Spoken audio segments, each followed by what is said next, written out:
Welcome to physics में D जोड़ीसा। आज मैं OUT 2019 के लिए जो फिजिक्स का इम्पोर्टेंट MCQ लेके आया हूँ। ये बहुत ही शानदार वीडियो है। वीडियो को पूरा देखिए और चैनल को सब्सक्राइब कीजिए। चलिए शुरू करते हैं। तो जानते हैं कि पहला क्वेश्चन है कि air bubble in content inside water it behaves as concave lens, convex lens, neither concave और कन्वेक्स और नॉन ऑफ दिस। बहुत ही इंपॉर्टेंट क्वेश्चन है।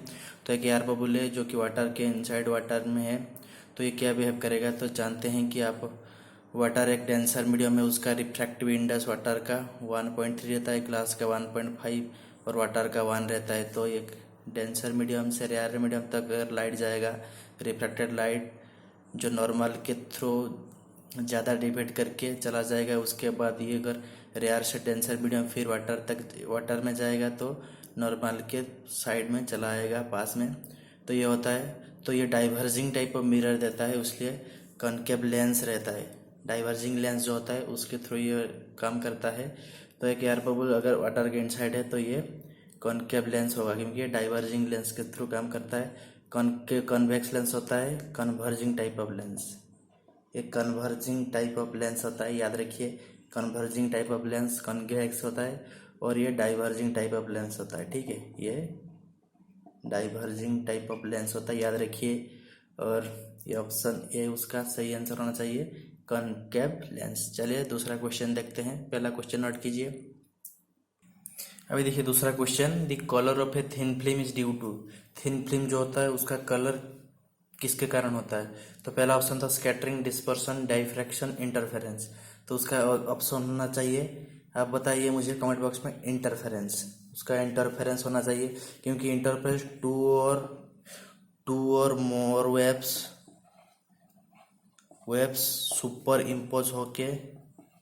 सुपरपोज होके बनाते हैं एक रिजल्टेंट वेब जो कि इंटरफेरेंस देता है। और थिन फिल्म में वही होता है कि वो रिजल्टेंट जो रहता है वेब्स का, वो वेवलेंथ रहता है, वो इंटरफेरेंस के कारण वो कलर दिखता है। तो ये था इंटरफेरेंस, उसका ऑप्शन होना चाहिए। उसके बाद स्कैटरिंग कैसे यूज होता है, ब्लू स्काई जो ब्लू होता है, ब्लू स्काई के कारण स्कैटरिंग होता है। सन का जो लाइट आता है वो वाटर पार्टिकल जो रहता है उसमें हिट करके स्कैटरिंग ऑफ लाइट होके ब्लू कलर ज़्यादा स्कैटरिंग होता है, इसलिए स्काई ब्लू दिखता है। उसके बाद डिस्पर्सन जो प्रिज्म में अगर वाइट लाइट्स पास करेंगे तो 7 कलर ऑफ लाइट्स निकलता है। तो डिस्पर्सन का कॉन्सेप्ट यूज होता है। डिफ्रैक्शन होता है बेंडिंग ऑफ लाइट, अगर बेंडिंग ऑफ लाइट होता है। डिफ्रैक्शन में फ्रिंजेस आता है, फ्रिंजेस का कॉन्सेप्ट डिफ्रैक्शन में आता है। और जो सिल्वर लाइन पड़ता है, सूर्य किरण अगर क्लाउड में हिट करेगा तो बैंड होके सिल्वर लाइन जो रहता है वो डिफ्रैक्शन के कारण। तो याद रखिए सब। तो इंटरफेरेंस थिन फिल्म का कलर होता है इंटरफेरेंस, और वेब जो सुपर इम्पोज होता है उसके बाद ये आता है रिजल्टेंट वेब जो आता है उसमें इंटरफेरेंस पैटर्न रहता है और वो कलर दिखता है थिन फिल्म में। उसके बाद 3 क्वेश्चन है, gravitational force is maximum at which place. तो ग्रेविटेशनल फोर्स, ये इंपॉर्टेंट क्वेश्चन है, याद रखिए। ग्रेविटेशनल फोर्स मैक्सिमम किधर है, पोल में, tropic of cancer, tropic of Capricorn, equator. जानते हैं कि अर्थ का शेप एक टाइप का शेप होता है, और इधर में इक्वेटर बोलते हैं, मिडिल में जो लाइन होता है उसे इक्वेटर बोलते हैं, मालूम है आपको। इस साइड में नॉर्थ पोल साउथ पोल रहता है, और इधर में जो थोड़ा साइड और इधर में साइड जो इंडिया है वो ट्रॉपिक ऑफ कैंसर में है और ट्रॉपिक ऑफ कैप्रिकॉर्न नीचे है।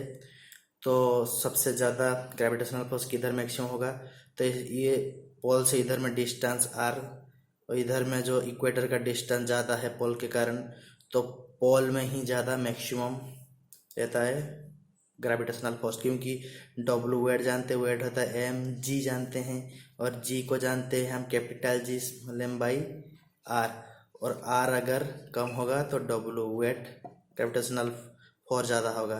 तो इधर में साइड में r कम है पोल में, तो वेट ज़्यादा बढ़ेगा तो ग्रेविटेशनल फोर्स ही ज़्यादा होगा। तो आंसर होना है पोल। तो याद रखिए, वीडियो को पॉज कीजिए और नोट डाउन कीजिए, ठीक है। पोल में ज़्यादा रहता है ग्रेविटेशनल फोर्स, और इक्वेटर में ज़्यादा दूर में है तो इक्वेटर में लेस होता है, इधर में लेस होता है क्योंकि आर ज़्यादा होता है इक्वेटर में। याद रखिए। चलिए देखते हैं और क्वेश्चन। 4 नंबर क्वेश्चन देखिए कि electrical bonds occur principally because of. Electrical जो बॉन्ड्स होता है कौन सा प्रिंसिपल ऑकर होता है। फर्स्ट का ऑप्शन था radiation process of the electrically the heat generated by the flow of electrical current through the body the high energy of electron all of the answer होना चाहिए बी। द हीट जनरेटेड होता है जो flow of electrical current जो flow होता है body उसके through heat generated होता है वो रेजिस्टेंस कारण होता है, वो जो कि इम्प्रॉपर कनेक्शन होता है, हम अगर छुएंगे सर्किट को वो हीट जनरेटर होता है और वो इलेक्ट्रिकल बॉन्ड से होता है। तो इसमें ऑप्शन बी होना आंसर है, तो मार्क कीजिए, राइट डाउन कीजिए नोट में। उसके बाद which of these liquids has a highest viscosity, कौन सा लिक्विड में से हाई विस्कोसिटी। विस्कोसिटी हम जानते हैं कि resistance deformation of the body, तो वाटर में जो विस्कोसिटी है वो कौन से इसमें लिक्विड में से कौन सा ज़्यादा है, तो पहला ऑप्शन था मिल्क, सिरप, पाइनएप्पल जूस और वाटर ऑप्शन है, चारों में से आंसर होना चाहिए सिरप, क्योंकि थिकनेस भी मेजर करता है, तो थिकनेस जिनका ज़्यादा होगा विस्कोसिटी भी ज़्यादा होगा, तो इसमें से सिरप का थिकनेस ज़्यादा है। उसके बाद मुझे लगता है मिल्क का थोड़ा ज़्यादा होना चाहिए, उसके बाद एप्पल जूस, पाइनएप्पल जूस, उसके बाद वाटर, तो सिरप होगा आंसर। सिरप का विस्कोसिटी ज़्यादा होगा क्योंकि उसका थिकनेस ज़्यादा है। चलिए कुछ और क्वेश्चन देखते हैं, इंपॉर्टेंट क्वेश्चन, राइट डाउन कीजिए। चलिए 6 नंबर क्वेश्चन देखते हैं। Which of the following radiation is the lowest penetrating ability, तो पेनिट्रेटिंग होता है पास अवे थ्रो करता है, जो कि फ्यू शीट ऑफ पेपर हो सकता है जिसमें से पेनिट्रेट ज़्यादा होता है, पास थ्रो ज़्यादा होता है, किसमें कम होता है, तो लोएस्ट दिया है, लोएस्ट मतलब अल्फा होगा, क्योंकि अल्फा रे 1 शीट ऑफ पेपर में ही पेनिट्रेट नहीं हो पाता है, 2 शीट पेपर में रुक जाता है।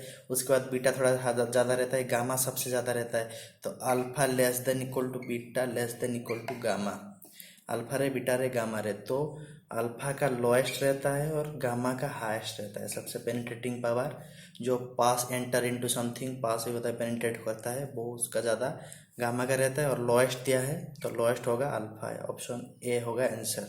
ठीक है, याद रखिए सब, अल्फा बीटा गामा 3 रे है, alpha less then beta less than gamma note कीजिए।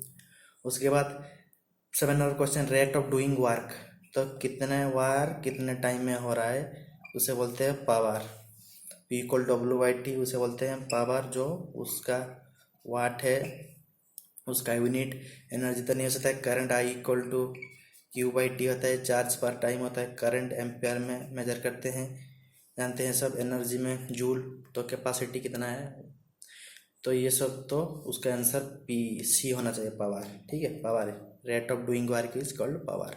याद रखिए, मेरा एक वीडियो है वर्क पावर एनर्जी, वही देखिए, सब में डिस्कशन किया है। तो चलिए और कुछ क्वेश्चन देखते हैं। तो नेक्स्ट क्वेश्चन में थर्मोसेल और थर्मोडायनेमिक्स में चले देखते हैं कि in which of the process internal energy of the system remains constant, कौन सा प्रोसेस है इनमें से जो इंटरनल एनर्जी यू है वो कांस्टेंट रहता है। ये बहुत ही इंपॉर्टेंट क्वेश्चन है, याद रखिए, अभी मैं डिस्कशन करूंगा थोड़ा। तो जानते हैं कि second law thermodynamics conservation energy को बोलता है, वो जानते हैं कि sorry first law of thermodynamics first law बोलता है कंजर्वेशन ऑफ एनर्जी, और d Q equal to d U plus d W होता है फर्स्ट लॉ ऑफ थर्मोडायनेमिक्स।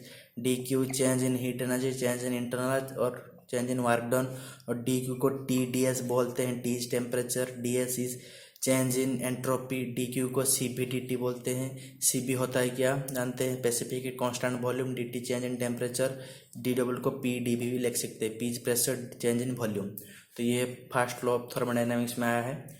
तो जानते हैं कि आडियाबैटिक प्रोसेस, आडियाबैटिक प्रोसेस में चेंज इन हीट तो डी क्यू इक्वल टू 0 रहता है। ठीक है, आडियाबैटिक याद रखिए, D Q equal to 0। Isochoric C याद रखिए, सी भी याद रखिए, सी भी मतलब आइसोकोरिक प्रोसेस में वॉल्यूम कांस्टेंट रहता है। ठीक है, इधर में हीट कांस्टेंट रहता है, इधर में वॉल्यूम, तो डी भी इक्वल टू 0 रहता है। आइसोबारिक, बारिक में बी पी याद रखिए, that is pressure, pressure constant रहता है आइसोबारिक में, तो d P del P equal to 0 रहता है कांस्टेंट। और आइसोथर्मल में टेम्परेचर, टेम्परेचर कांस्टेंट रहता है, थर्मल मतलब टेम्परेचर इधर में कांस्टेंट, तो डेल टी और डी टी इक्वल टू 0 रहता है। तो इधर में देखिए कि डी यू इंटरनल एनर्जी सी भी डी टी है, अगर डी टी हम 0 हो जाएगा आइसोथर्मल में, तो डी यू इक्वल टू कितना होगा 0। तो आइसोथर्मल प्रोसेसन में internal energy of the system remains constant, d U equal to 0 मतलब यू इक्वल टू कांस्टेंट। तो आइसोथर्मल आंसर होना चाहिए। याद रखिए सब। एडियाबैटिक में change in heat constant, isochoric में वॉल्यूम कांस्टेंट, आइसोबारिक में प्रेशर कांस्टेंट, थर्मल में टेम्परेचर कांस्टेंट। टेम्परेचर कांस्टेंट होने से internal energy system remains constant रहता है। चलिए और 2 क्वेश्चन देखकर वीडियो को एंड करते हैं। चलिए शुरू करते हैं। तो चलिए देखते हैं नेक्स्ट क्वेश्चन में इलेक्ट्रोमैग्नेटिक वेव से लिया हूँ। बहुत ही इंपॉर्टेंट क्वेश्चन है। इंपॉर्टेंट क्वेश्चन आने का बहुत चांसेस है, जेई में आ चुका है। तो which of the following is not electromagnetic in nature. तो कौन सा जो इलेक्ट्रोमैग्नेटिक नेचर ने कौन सा वेव रेज है जो इलेक्ट्रोमैग्नेटिक वेव्स नहीं है। First option x-ray, second gamma, cathode ray और माइक्रोवेव। तो चलिए एक ट्रिक बताता हूँ आपको, याद रखिए इलेक्ट्रोमैग्नेटिक वेव। राम इन बनबास